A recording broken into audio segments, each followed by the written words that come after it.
রাজধানীর এভারকেয়ার হাসপাতাল থেকে সরাসরি যুক্ত হচ্ছেন সহকর্মী খান আলামিন। আলামিন আলামিন জানাবেন যে বেগম খালেদা জিয়ার বিদেশ নেয়ার বিষয়ে চিকিৎসকদের পক্ষ থেকে নতুন কোনো কিছু জানানো হয়েছে কিনা?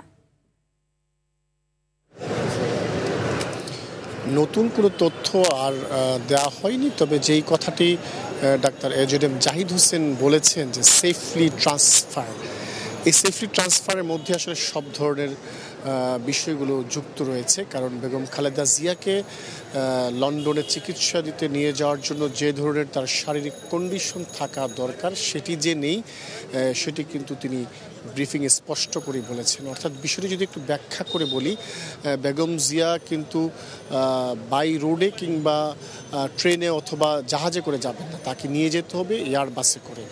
এখন এয়ার অ্যাম্বুলেন্সে করে নিয়ে যাওয়ার জন্য কয়েকটি বিষয় মাথায় রাখতে হবে, কারণ এখান থেকে তাকে এয়ারপোর্টে নিতে হবে, এয়ারপোর্ট থেকে তাকে লম্বা একটি জার্নির মাধ্যমে লন্ডনে নিয়ে যেতে হবে। এবং যারা নিয়মিত ফ্লাইটে যান তারা জেনে থাকবেন যে মানুষের যে শ্বাস প্রশ্বাসের যে স্বাভাবিক অবস্থাটা থাকে, যখন বিমান উপরে উঠে যায় তখন কিন্তু সেটির উপর এক ধরনের চাপ তৈরি হয়, অর্থাৎ তখন শ্বাস প্রশ্বাস নিতে কিছুটা সমস্যা তৈরি হয়। এখন বেগম জিয়ার সবচেয়ে বড় সমস্যা জায়গাটা কিন্তু এই ফুসফুসে অর্থাৎ শ্বাস প্রশ্বাসে। তো এই অবস্থায় তাকে এই এত উঁচু হাইয়ে নিয়ে যাওয়াটা কতটা তার জন্য যৌক্তিক সেই বিষয়টি চিকিৎসকরা ভাবছেন।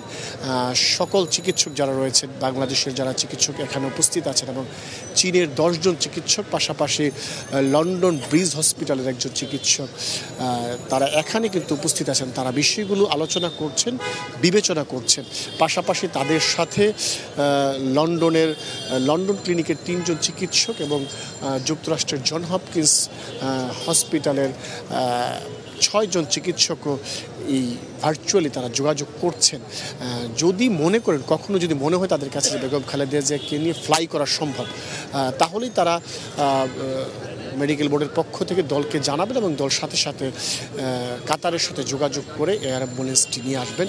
কাতারের পক্ষ থেকে সেটি স্পষ্ট করে বলা হয়েছে তারা প্রস্তুত আছে, যখনই তারা চাহিদা দেবেন তখনই সেটি পাঠিয়ে দেওয়া হবে। তো আমার কাছে এই হচ্ছে থাকা সবশেষ তথ্য। তারেক রহমানের স্ত্রী জুবাইদার রহমান, তিনি 3:30টার দিকে এসেছিলেন, এখনও ভেতরে অবস্থান করছেন। চিকিৎসকদের সাথে বেগম খালেদা জিয়ার শারীরিক অবস্থা নিয়ে তিনি নানান আলাপ আলোচনা করছেন। হাবিবা, এই হচ্ছে এবারকার থেকে সবশেষ তথ্য। জি, ধন্যবাদ আপনাকে।